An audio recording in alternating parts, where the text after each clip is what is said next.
think Rochester in their relationship is the best.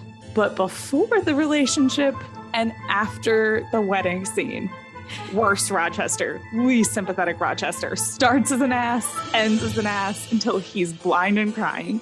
Like, I wrote down, I said this out loud and I wrote it down, but I'm like, this is the screamiest man ever.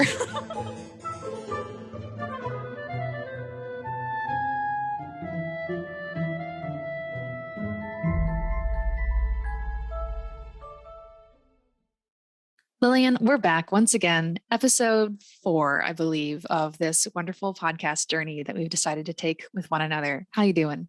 I'm doing so good. Yay. I'm doing fantastic. Oh my gosh, I'm glad to hear it. I'm doing very well, thank you.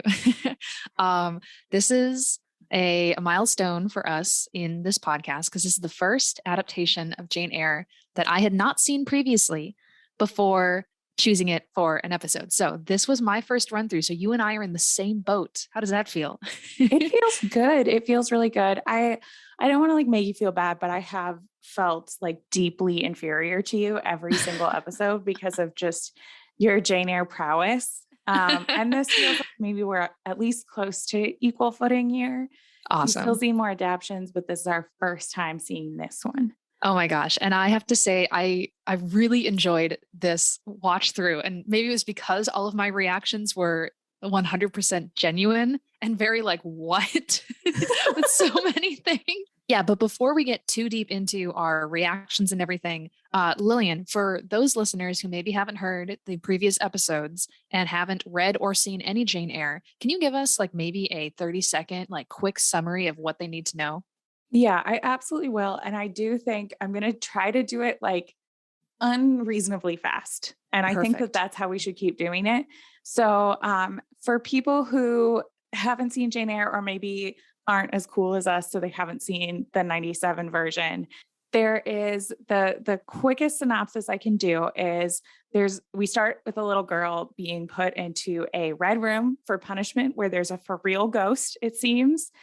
Then she gets sent off to boarding school for being so bad, where everyone there is kind of awful to her, except for one friend and one teacher. Don't worry, the friend dies. Yay. Then as an adult, she works there before she goes off and gets a new job where she meets and falls in love with her angry boss. And they are going to get married, but twist, his wife is locked in the attic, so they can't get married. She runs away, passes out in a field, is found by a man who immediately wants to marry her. She realizes, gross, he's not angry at all. And then goes back to find out the house that she had been living in was burned down. And now the man that she was in love with is blind, but don't worry, they still love each other and they end with 2 kids. Oh my gosh, Lillian, I timed you there just to see. You got 47 seconds and 53 milliseconds. So well done. Under a minute. Still more than 30 seconds, which is what we were hoping for. So we'll see how you do next week. Sounds good. Yeah. Okay. I think the thing that I want to tap into right away is something you mentioned is that this is a very angry Rochester. He is so angry. And I said grumpy at the end of the last one because that's just the way he looks in all the posters. Mm-hmm. No, this guy's freaking bipolar. He goes from being rather sweet to something being like insanely mad about everything and screaming. Would you like to hear my impression of this Rochester? More than anything, and just to give our listeners a little bit of context, you and I are very careful to not talk about these adaptions before talking about them on the podcast so we can have our most genuine reactions and not influence each other. All you said was, I have a lot of feelings. And you told me that before I watched it, and I'm dying to know what you think. Well, you're going to hear them now, so don't worry about it. But first, here's my genuine impression of Rochester in this. It goes like this.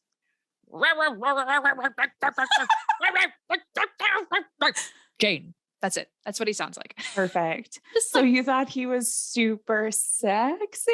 Like from that, I'm getting No. I put him beneath the other 2 Rochesters we've seen so far, as far as like how I like his portrayal. He's not handsome in my opinion, which again, good casting. He's not supposed to be.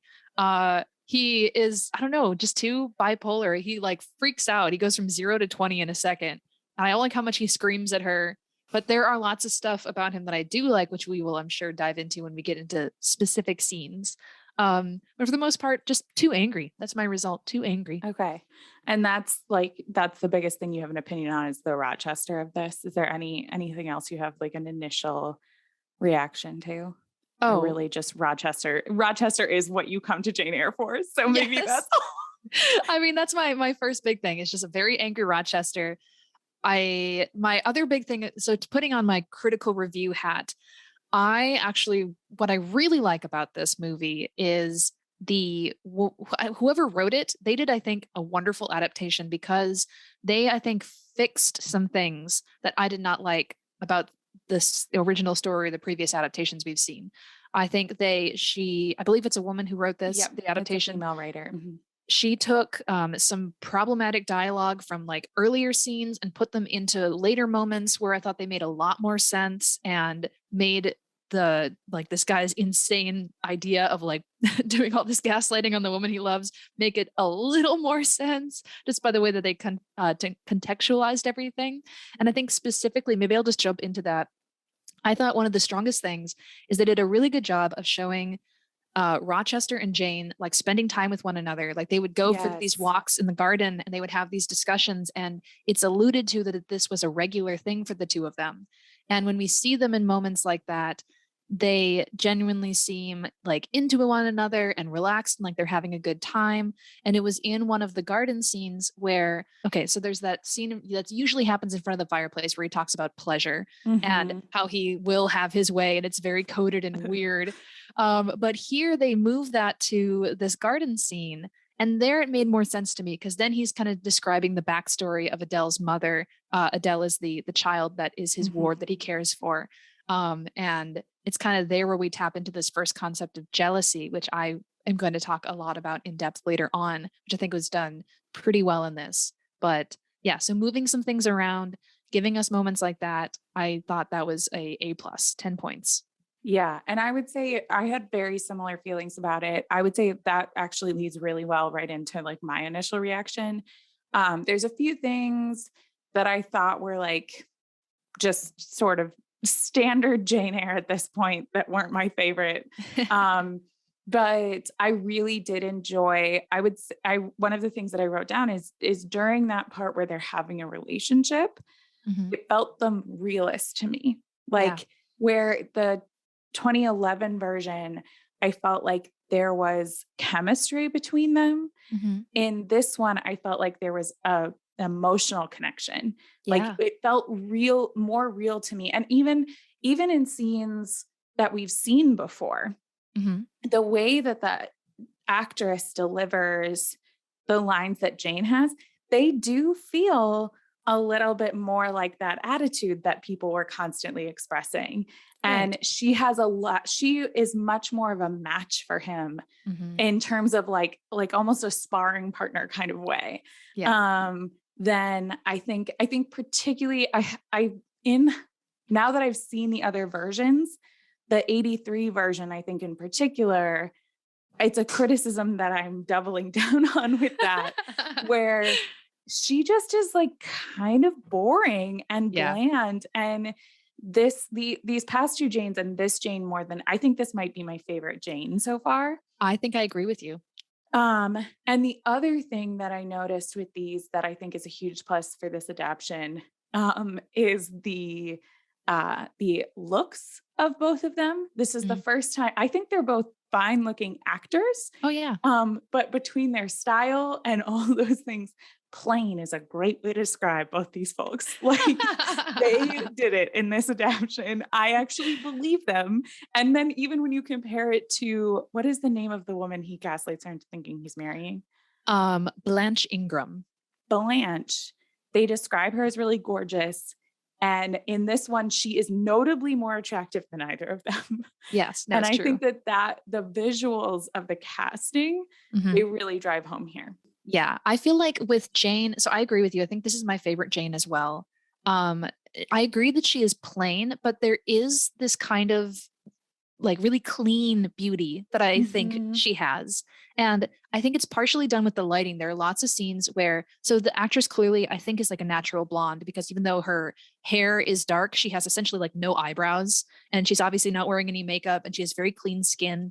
And I think there's a lot of scenes where they purposely like really put the light on her face and it kind of just reflects off of her. And she kind of looks kind of glowy, which I think was, it feeds into Rochester, you know, reading her as like this ethereal creature.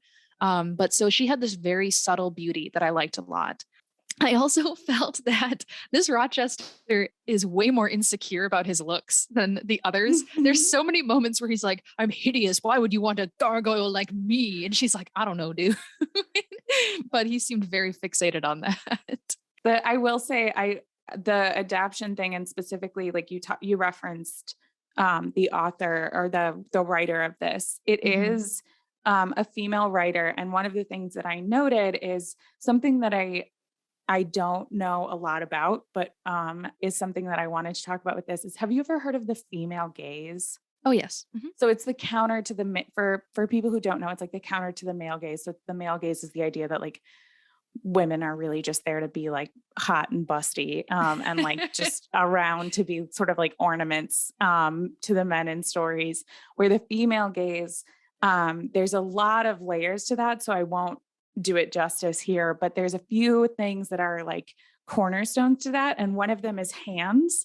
So the classic example that I've seen of this is, there's a scene in Pride and Prejudice where he's helping her into the carriage, and then he like spreads out his fingies, and it's very good. It's amazing. Very good. There's a lot of hand holding in this that's incredibly sensual. Oh, yes. So sensual hand holding, big part of this adaptation. And I did go like, I wonder if this is a female director, and went and looked. I was like, nope, it's some dude named Robert. And then I went and looked at the writer, and it is a female writer named Kay Mellor. Okay. Well done, Kay. Mellor. And I think that a lot of those things that we're talking about that we like more in the way that this is grounded, like there's lines that feel creepy in the other adaptations that in this feel so much more justified.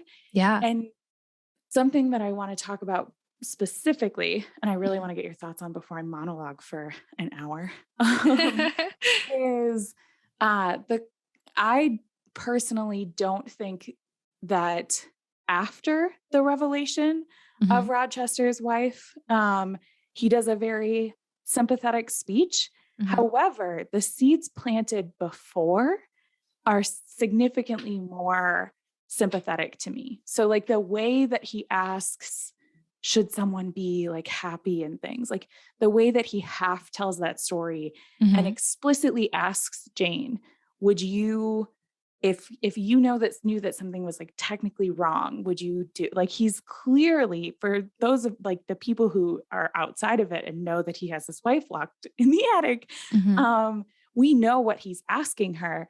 And then later when he says, I would have told you, but I didn't want you to have that emotional burden, it feels more sane than like, I don't know, I just never thought I should have to tell you because this is just like my thing and you don't need to know everything about my past, Jane.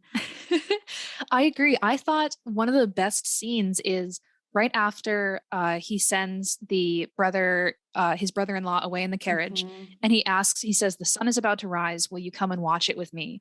And they go off on this kind of long walk into the woods. And that's typically where he's talking to Jane then at that moment. I think Rochester has decided in his mind, he's like, I'm marrying you. That's what's happening. But as he's talking to her about it, he's like, soon I will be married. And she thinks it's about Blanche. But I thought this scene was done so well because, like you said, yes, like he has these things. He asks her opinion on this, and he says, I don't want to burden you, and all these other things. But it is sort of like that kind of, I don't know, vulnerability. There's also something about them like being in the woods like that and going off to do something romantic and pretty, when it is sort of his trying to like kind of confess to her, to sort of be like, here's sort of something I kind of want to try and get on the same page as you and get your consent, sort of. Well, like there's. Yeah. And I think the big difference, because I think the sort of confession is like, I think the big difference in the past is I felt like he was just sort of like saying things and she was just a person standing there and he was kind of saying things at her, and he was like thinking out loud at her, where it was a subtle shift. A lot of the lines were exactly the same, but it felt a lot more like he was trying to get an understanding of how she would feel about it without confessing. Right. So I genuinely believe that if she had come back with, yeah, you should do what makes you happy, even if other people think it's wrong, I think he would have told her. And I've never thought that before. Yeah. Like none of the other adaptions made me feel like he would do that. Right.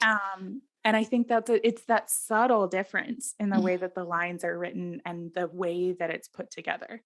I agree. I also found it rather romantic. I thought in this one, after, he has that kind of half conversation with her, and they see the sunrise. He then asks her, he's like, will you come and watch the sunrise with me on my wedding day?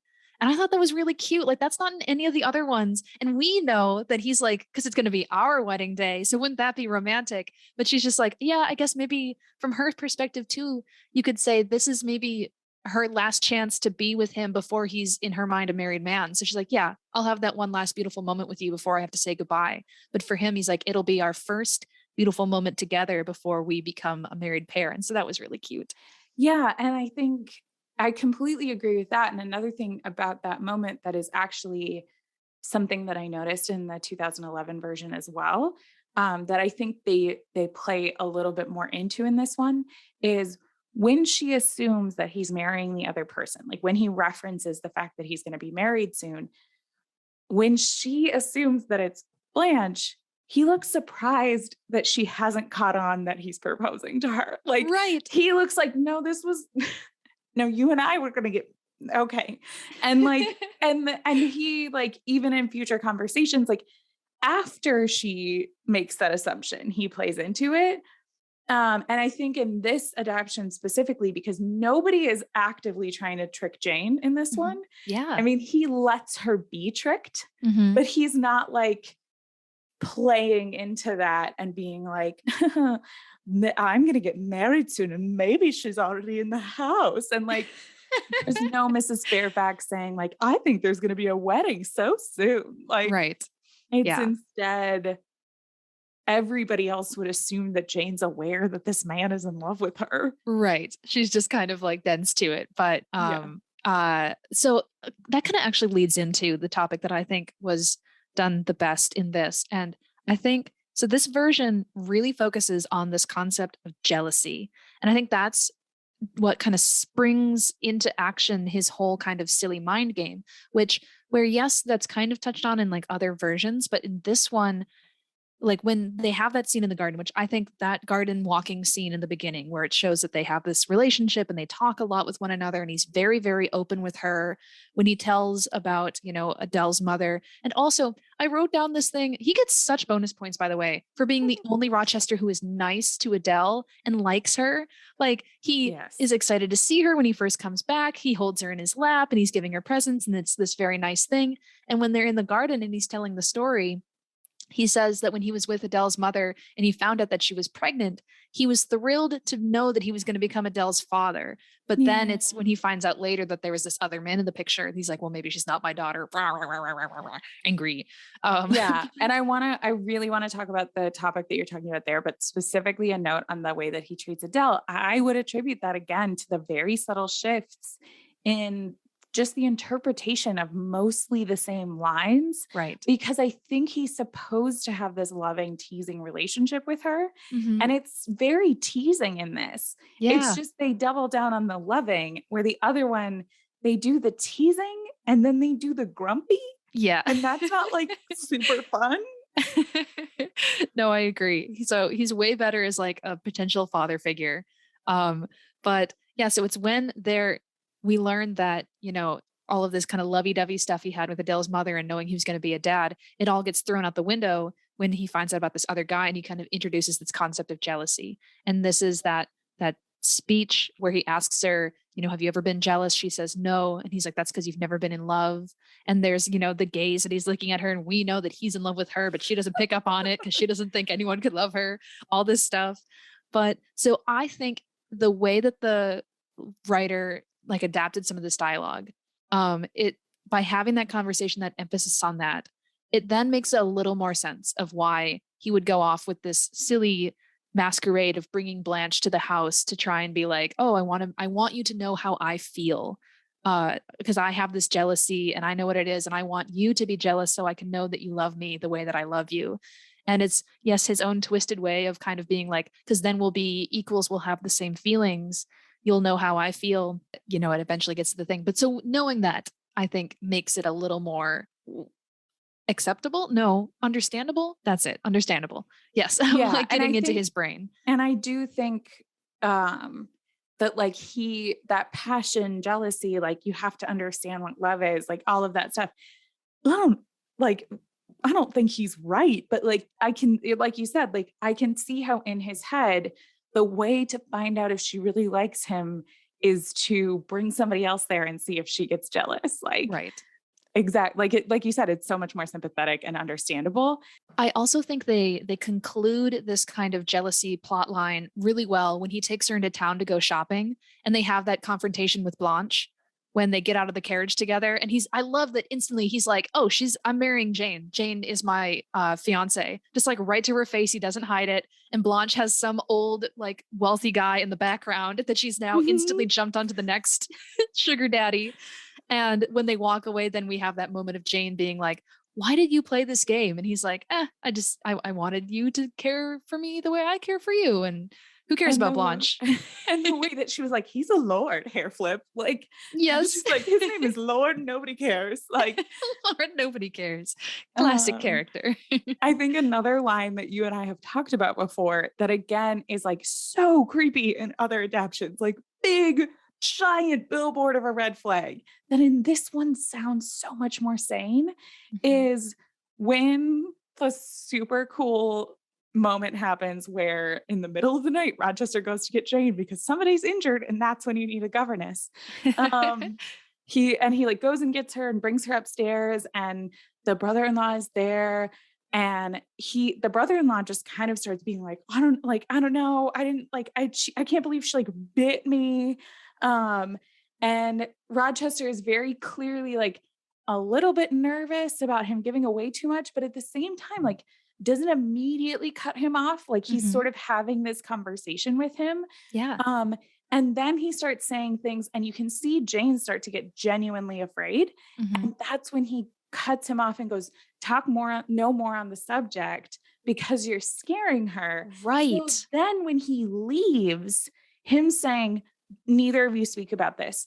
It doesn't feel as freaking terrifying. It's not as obvious that he's hiding something, even though we know that he is. Yes. But it feels more like, please stop scaring this girl that I already woke up in the middle of the night for you. Like, this is not the way she needs to find out about this. Exactly. No, that scene was handled so well. And also I love to, yes, because he's trying to kind of protect her from this fear. But also I love that they just like simply writing in that the brother, kind of passes out. Then you don't even have to worry about us being like, okay, Rochester's gone. Now ask this guy what happened. He's unconscious because of the pain and all this other stuff. So that was a great choice. Also, how cool and spooky the scene where the door opens and out comes Grace Poole to check on this guy. And from Jane's perspective, she thinks that's the woman who attacked him.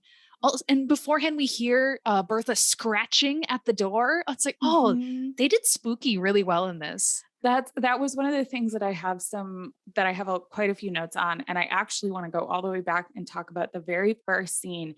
I think where they start the movie has started to become something that I find really interesting. So they start it in that moment in the red room. Yes. And so she's already gotten in trouble and they're bringing her into the red room and there is a ghost in that room. Yeah. And we don't know if it's the imagination of a child that's leading to that ghost, but there is very clear, very scary things happening in that room.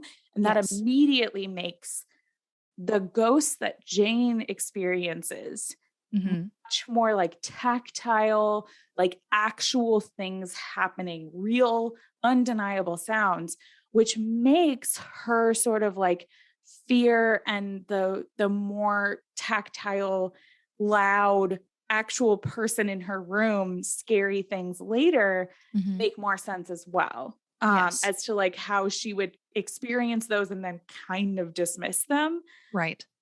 No, the fact that they showed us her uncle like lying in the bed, that was spooky. And I was like, oh, damn. Like there he is. So here's a fun fact for everyone who doesn't know me and also for people who do know me. I get very easily for real scared. And I also live alone in an old spooky house. It's literally a witch's house. So I was watching this. I started it like a random weeknight at like 8:00 at night, which is pretty late for me. And it was dark because it's Minnesota winter. And I got like through that first scene and was like, I maybe shouldn't watch this alone at night. I think it'll spook me too much. But I just get so easily spooked that genuinely, if this had been the last thing I'd done before I went to sleep, it would have scared me. Oh my goodness. That is very cute. And I love you. And thank you for your vulnerability on our podcast. I appreciate that. Let's maybe turn it to a really happy topic, because I think regardless of anything else, this movie gets a 10 out of 10 pilots because my God, that dog. I know. The biggest, floofiest pilot we've seen so far. And he got so much screen time. Oh my God. Sorry. Ruth, Lillian's dog, just literally jumped into her lap and is kissing her. It's the dogs are coming out. My actual dog heard my dog squeal, so she assumed that she was supposed to be a part of this. Oh, cute. So yes, it was so good. It was absolutely like the best pilot, which is a main part of it. This was, speaking of Ruth, her favorite adaptation so far. She usually watches it with me and immediately falls asleep or goes to the other room. But she watched the whole thing with me because there kept being a dog. It was so good. That's so nice. Oh, I loved that floofy dog. I want to talk real quick about, so our introduction to pilot. I thought the slow-mo of when, so this whole scene where Jane, walking down the road, although here she's by a waterfall. So interesting choice. And I loved the kind of like low budget mist, and it's clearly daytime, but they're like, oh, it's night. We just dimmed the lighting a little bit. But no, I loved the slow motion approach of him and the dog running through the fog. I love that he falls into the water, like not even just like a horse falls in, but he goes into the waterfall lake. And is instantly like, but I did really like that Jane like kind of yells back at him in this. She's yelling at him. She's like, what the hell is wrong with you, dude? Like, I'm walking here. Yeah. Be like, actually, this is called nature. It's not like I was, but to be fair to Jane, she also wasn't standing in a road in this one. Right. In the other one, she's standing in a road, which at the time, like, share the road, guys. We've all seen the signs. But she is very clearly like in the woods and a man on a horse rode at her. Yeah. Fault is this. Seriously, dude. So I liked that whole scene. That was good. Okay. Going back to Grace Poole, this was a note that I had and I was like, this is also really good. So in all the other versions, when Grace Poole exists and Jane repeatedly asks him, why do you keep this lady on? Typically in those other versions, they just say, they're like, oh, it's my business. Don't worry about it. Stop asking questions about Grace Poole. In this one, you said Kay is the name of the lady who wrote this? Yes. Well done, Kay. She introduces this thing, which makes sense, where he's like, oh, Grace Poole has always served my family. I can't just cast her out. Like just that one little explanation. It's like, okay, I mean, this makes a little sense. And it also plays into this idea that Rochester is someone who doesn't abandon people in need. So I liked that. That was a good explanation. Yeah. And then later when she asked about, again, like, hey, I thought you fired Grace Poole and she was literally in my bedroom last night. And he goes, you know that you need to lock your door. Yeah. And then he goes, and then his response of like, I tried to find somewhere for her to go, but the only option is the asylum. And you know what those are like. That's true, right? Like that is a truth that he's telling about why he can't get rid of this woman who's in the house and why she has to stay there. He doesn't have another option for her. Again, the planting the seeds of this Rochester he's more defensible before the confession. Yes. Now I do want to talk about my for real criticisms of Rochester, and I think you'll have some with me on this. Let's do it. I think Rochester in their relationship is the best. But before the relationship and after the wedding scene, worst Rochester, least sympathetic Rochester, starts as an ass, ends as an ass until he's blind and crying. Like, I said this out loud and I wrote it down, but I'm like, this is the screamiest man ever. He's just constantly yelling. It's my least favorite thing. And he never takes a sympathetic turn. Like we talked about this with Timmy D, is he starts the speech really like aggressively, but then Timmy D takes a sympathetic turn when he realizes she's actually leaving. Yeah. This man gets so mad, so screamy, and then is physically shaking her in ways that feel deeply unacceptable to me. So with Timmy D, up until he like does the twist of like, now she's realizing she's leaving and he's suddenly much more sympathetic, this guy just is mad the whole time. And he like shakes her and then she leaves. Yeah. And no sympathy the whole time he's blaming her. The only sympathy is from his actions before. So he's very clearly upset, but he is criticizing her till the moment she gets in that carriage. Yes. We are hearing a voiceover of him telling her that she's going to regret this. She realizes that this is like the truest love she'll ever find. Completely puts all the burden on her. I do not believe for a second this man thinks he did anything wrong. Yes. No, I agree that the way he handled that scene, it definitely was like negative points for him, which I was so disappointed in because he was doing a great job up until then. Like I hated that he's like running after her and she has her suitcase in hand or her bag and he like rips it from her hands and he chucks it over the balcony. It's just like, dude, chill the F out. I liked the drama of him dragging her back to the spot where like he proposed. That was intense. Still, he's bad in that whole scene. I don't like him.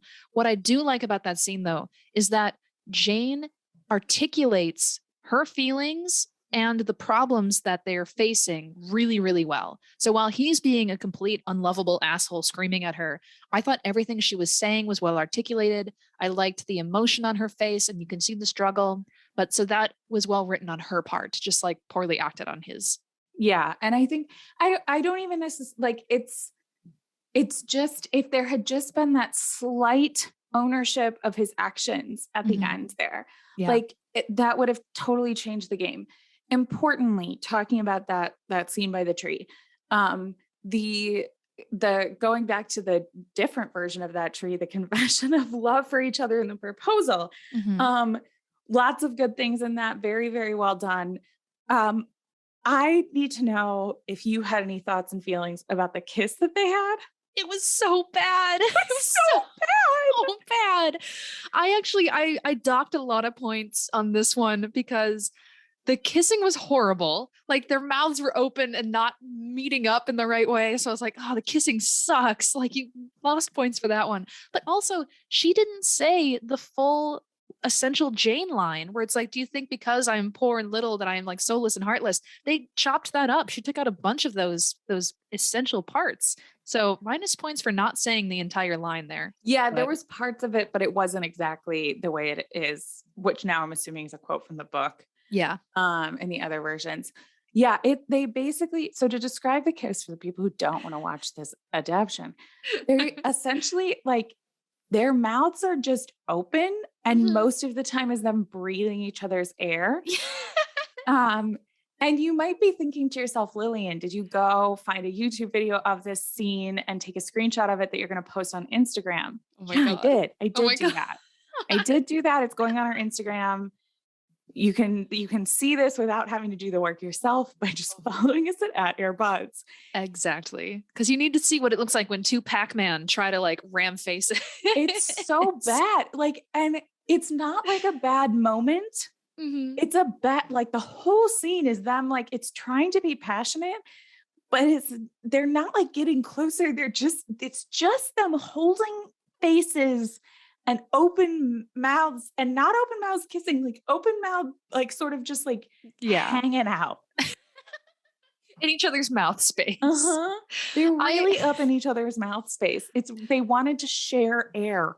So the thing that I wonder when I see a kiss that bad, I'm like, okay, either A, the actors didn't have good actual chemistry and weren't into each other enough to do a good job, or B, they were running short on time with their schedule and they had that one bad take and the director's like, whatever, we got to keep going. I'm like, come on, dude. You don't want to do a second take on that one? Here's my headcanon about what happened, like my behind the scenes version of this is they kept kissing, but the director kept being like, more passion, more passion, more passion. And they don't like, you don't know. I have never recorded myself kissing for a reason. I don't need to know how that looks. I know movie kisses are not the way I actually want to do kisses, but it looks good. It's important that kisses in movies look good because that's the whole thing is how it looks. Exactly. But it's like they didn't show them what they looked like. It just feels like somebody standing off camera screaming, I need more passion, more, breathe each other's air. I'd be so upset if I were either of those two and I went back and I saw the final product. I was like, God damn it. Like, why didn't you tell me to close my mouth? Why'd you make me look gross? Okay, so we are obviously jumping all over the place here, but because you mentioned the proposal, I think one thing that was so cute to me, and this was my read of this scene. So I personally don't mind that they completely cut out that when she goes off to see her aunt who's dying, they don't even show that scene. Yeah. They're like, she went off, the lady died, she came back. I loved how kind of grumpy and jealous and angry. He was very angry. Rochester sitting up on that wall and he's like, you wrote a letter to everybody but me, Jane. And he's like so grumpy. The joke. Are you going to talk about the joke about Pilot? Oh no, go. Oh yes, go ahead. Yeah. So he says, you wrote a letter to Mrs. Fairfax, you wrote a letter to the nanny, you wrote a letter to Adele, you probably wrote a letter to Pilot. And she's like, he keeps like talking and like saying, and the whole time she's trying really hard not to laugh. And he's like, why are you laughing at me? And she goes, it's just the idea that I would write a letter to Pilot. Like, and it's very much that thing of when you like someone and so you think all their jokes are really funny. Like that's very much what happened there.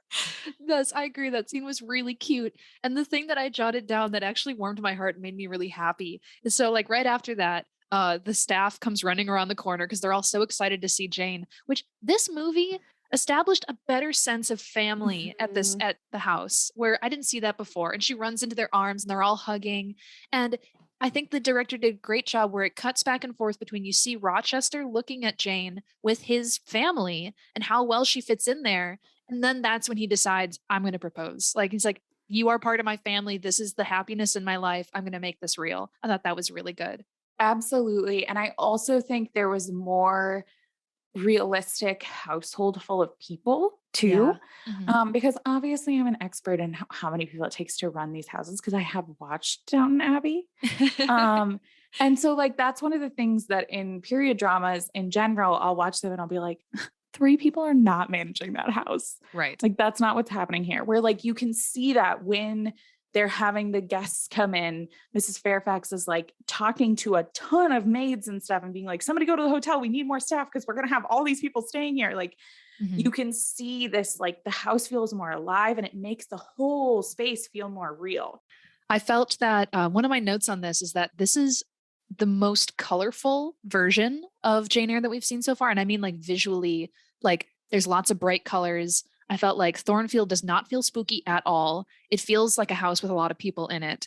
And so I know that the whole point is supposed to be like this kind of gothic, like secluded place, but I liked the warmth and the color because yeah, it does make more sense about why Jane is so happy there because she has this family. Well, and it makes, I would say it's not always spooky. Like Right. it's not like a spooky old house. There are spooky things that happen in it, as evidenced by the fact that this is the scariest one we've watched. But a similar thing to this larger number of people, this is the best attended wedding we've seen. Yes, there's actual people at their wedding. I really liked that Mrs. Fairfax knows that there is a mad woman in the house, but she doesn't know that it's his wife. Because I loved at the wedding, she's there and she keeps cutting to her, like especially the guy's like, does anyone object? And it cuts to her because she knows there's something going on, but she doesn't know exactly what. So I liked that was an element. And I thought it was such a great after they reveal. I want to go back to the wedding because there's a couple of things there that I want to talk about, but yes. to wrap up the Miss Fairfax, after the confession and like all of the truths come out, Miss Fairfax pulls Jane aside and goes, I'm so sorry. If I'd known, I would have told you. I thought it was Adele's mom, like such a believable thing. Right. That she thought like all of her hesitations and lies, and her hesitation isn't about he's already married, because then she's the worst for not stopping Jane from doing this. Right. But her hesitation is he's lying to you. Mm-hmm. Adele's mother's in the attic. You should probably know that before you get married. Like that hesitation, but not feeling like it's your place to share. Mm-hmm. That context makes that make so much sense. I agree. I also thought a scene that was done really well is when we see her hesitation before Jane is married. There's the scene where Jane is trying on the wedding dress and everyone's excited for her and congratulating her, except for Mrs. Fairfax. And she goes up to her and she, you know, asks her. And what she does is she removes this little blue pin and she gives it to her. And she's like, this is for good luck. And I thought that was done really well. Because again, there's this whole kind of thing where she's like, should I say something?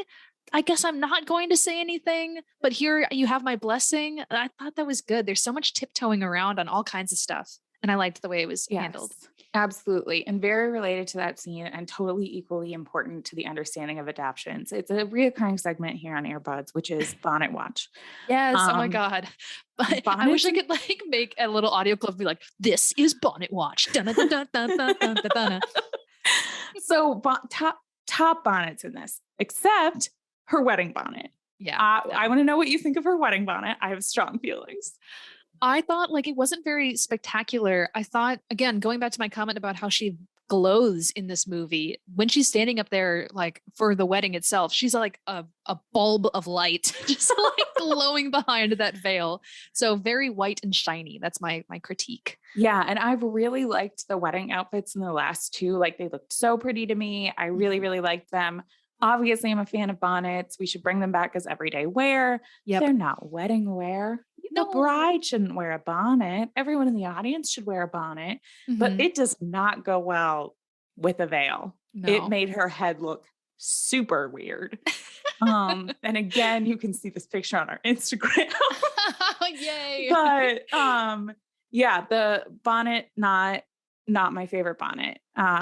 There were good bonnets, no amazing bonnets. Oh, yes. No, I think it'll be very hard to find an adaptation that does a harder bonnet game than 2011's bonnet game. That was off the charts. But we're always out here. We're always looking at those bonnets. Exactly. I liked the detail, very minor, but nice, of when they're in the town and they're shopping and she wants the simplest lace and he wants to give her the French lace that is, you know, he's like, oh, I want to dress you up and show you off because this is how I show my love. His love language is obviously gifts, as he established in this movie. But that's an important detail, not only because it shows us their two perspectives of her like, oh, simplicity is good. And he's like, no, like wealth and all this stuff. But because it is part of the plot that they need to have two veils, because when Bertha sneaks into her bedroom and rips one of the veils in half, luckily for her, she has her simple one that she bought as a backup, which that was one of the creepiest scenes. Because not only is Bertha in her room, she's shuffling around and it's like, oh God, like it looks like she's having a seizure. It's so scary. Well done on that. It's the same level of creepiness, but like a whole other level as when she's like standing in the room and she stands up against the wall and Grace Poole comes in. Yeah. Except when it's Grace Poole, we know that Grace Poole's not scary. This one is Bertha, and we know Bertha is scary, and it's so scary, dude. And that brings up the gift giving and all of that stuff brings up. They do that. He gives her another gift of this music box thing, and then they dance together in his study. And then she brings that back up later when they're fighting and she's leaving, and she goes, when we were dancing in the study, she was locked in the attic. How am I supposed to dance and have fun and love you when your wife is suffering in the attic?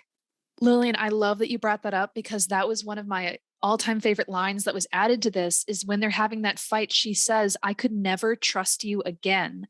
And we don't hear that but in other adaptations. And not only is that line like just so great for this context, but it speaks to me personally. Because I personally, whenever I see like romances like this in fiction and in real life, where, you know, somebody lies to their other partner in such a way for me, I couldn't accept someone back after that kind of betrayal. Cause I'm like, my trust is shattered. Yes, you can reform and you can make up for what you did, but what if this happens again? I can never trust you. That's gone now. That's like you get one chance with that. And if you ruin it, sorry, goodbye. So I love that she said that.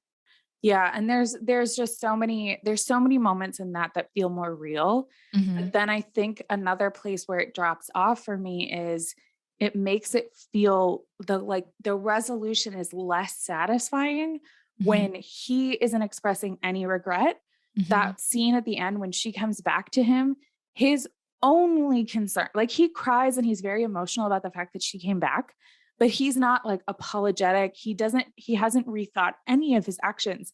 He just thinks he's ugly now. Yes. And so why would she want him anymore? Oh my God, he's such a sad sack in that scene, which I think another reoccurring segment on this show is going to be 2 hands, 1 eye, question mark. Because in this one, he again has 2 hands, just one of them is really crispy. It's his crispy hand. It's crispy hand. But again, like Rochester really thinks that he's actually never met Jane before. So he thinks that she's not going to be into him because of his looks. Oh my gosh, that guy. Way to be so vain. Here's an important thing that I realized watching this that I haven't realized about the other ones, but has been true of every adaptation. Why isn't Adele around at the end?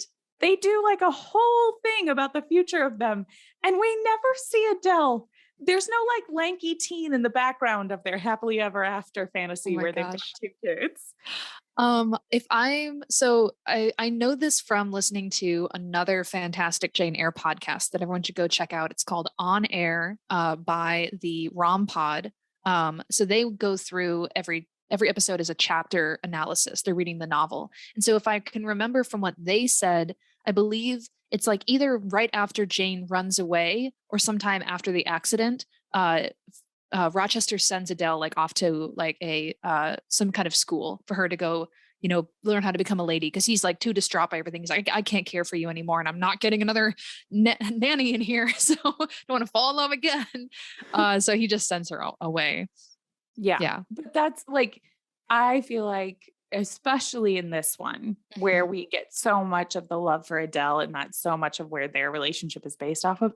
I just want a lanky teen in the background. I know. Wouldn't that be great? A little French girl doing dances. That last scene is also Jane's best dress. So good. Yes. And it's really cute seeing him holding a baby. That's always nice. Okay, so I think I've just got a couple of like little like fun fact thingies before we do like kind of a wrap up. So we talked about this off air.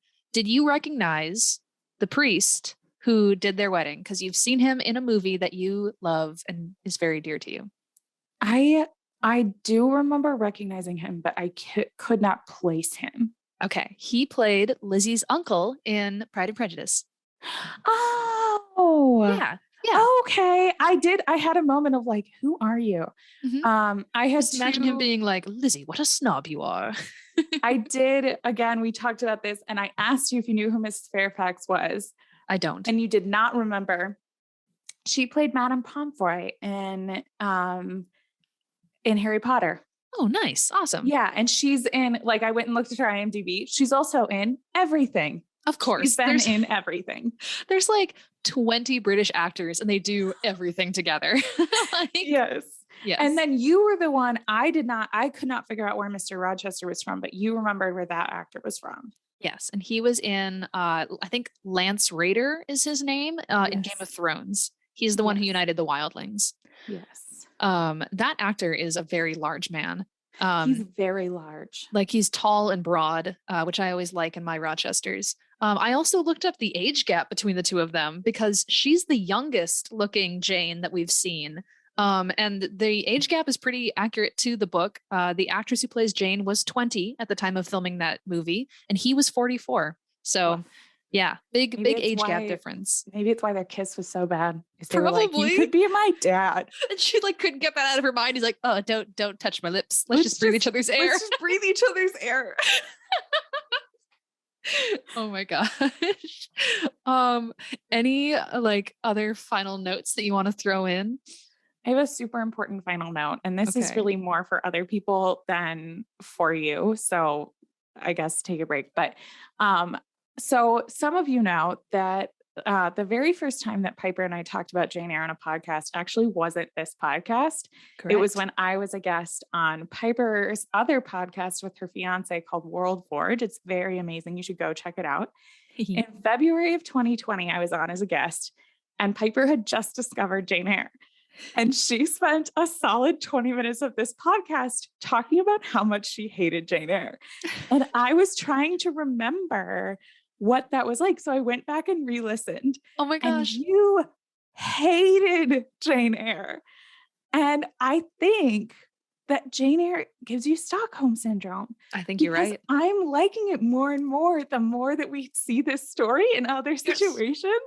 And I think about it and I'm like, I don't think fundamentally any of my like feelings about the premise of the story has changed. Mhm. It's just how different it feels going in knowing that he has his wife locked in the attic than Right. being surprised that he has his wife locked in the attic. Well, exactly. It's that like the shock of the first watch versus the, I don't know, softness and curiosity of the romance. I think that's the thing that hooked me from the beginning is I don't think at any point this story is meant to be like this is a good thing that happened. I think Mhm. it's the sake of drama, you know, it's the sake of conflict. It's like these are bad things, but look how these people navigate these horrible instances that befall them. And so that's one thing that I think is the glue trap of Jane Eyre is you're like, whoa, that's buck wild. I gotta watch it again. You know, it's like with seeing a car accident. Like you're like, oh, what?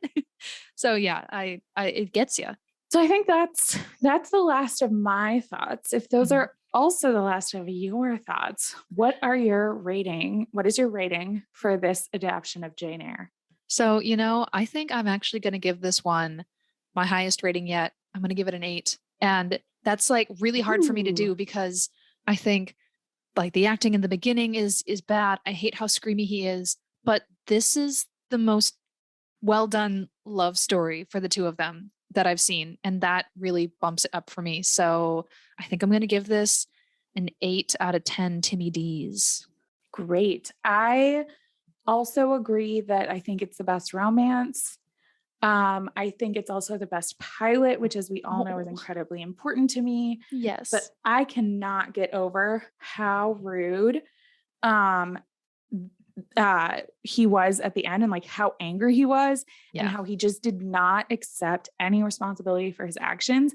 And that really drove my score down. Mhm. So I'm going to give it 7 out of 10 bonnets. And I Nice. am going to go back and forth between bonnets and Pilot the dog, because if I was just rating on a Pilot the dog scale, it'd be a lot higher. And I don't think that's fair to Pilot, but it is fair to bonnets. There we go. I was going to say the pilot game in this was so good. I thought maybe that would be your rating, but that makes sense. I just want to also throw in a little fun fact for everybody. The chairs in his living room that we see, I once had a chair with that exact same upholstery. And I just kept staring at it. It was very distracting. I also feel like the same upholstery is used in the Timmy Dalton version. Like maybe they just recycled the chairs, but I kept seeing them like, that's my chair. I So did feel oddly drawn to that upholstery, so maybe I've seen it before and that's why. yeah. It's in Um, your subconscious. so for those of you who going on this horrible journey with us, we are gonna do the next version of Jane Eyre that we're gonna watch is actually another series. There's 4 episodes in this, and it was initially released in 2006. It has the Jane is Ruth Wilson. Dude, this is my Um, favorite one. yeah, that's great because this was actually suggested to us by one of our listeners. Oh boy. So we would love ideas. We have the access to Google and the internet, so we can always find an endless number of Jane Eyres. But Mhm. we want to listen to what you want us to listen to. So Exactly. next episode, that's what we're going to talk through. And if you want to watch along, I'm sure it's available places. It looks like Dude, it's available on Hulu. awesome. Lillian, I am so excited for you for this one because I think this is the most sympathetic Rochester I've ever seen. Ooh, I'm So excited. yes, maybe this will be the one that opens your heart. I mean, it's already opening, but it's like getting wider and wider. That's so mean. Opens my heart because I'm just Jane Eyre. No, you are open. Your heart is open to so many things, but when it comes to Jane Eyre, it's like slam shut. So it's slowly opening for Jane. It's just so full of dogs in there that there's not really enough room for this many Janes. Well, yeah, it's like when you open the door to like a dog pound and you just hear all the barking, barking, barking, and you close it and like, oh, sorry, don't mind them. Well, how's it going? Let's talk out here in the hallway instead. Yeah. Yeah. Awesome. Great. Well, I can't wait. This is going to be a fun time. And as always, people, thank you so much for joining us on this and listening to our ramblings. If you want to see all of these wonderful screenshots that Lillian has so meticulously curated, they're available on our Instagram, which is @airbuds, also on our Twitter, probably. And if you want to email us suggestions for versions you want to see, or other period dramas, because that's something that we're going to kind of sprinkle in now and then just to break up all of this madness, send us an email, airbuds@gmail.com. And Lillian, what's the website again? It's airbuds.weebly.com because it's free. Nice. Awesome. And yeah, Lillian's curated that in a beautiful way. So lots of ways to engage. Thank you for joining us. We will be with you again next week. Cool. Bye, guys. Bye.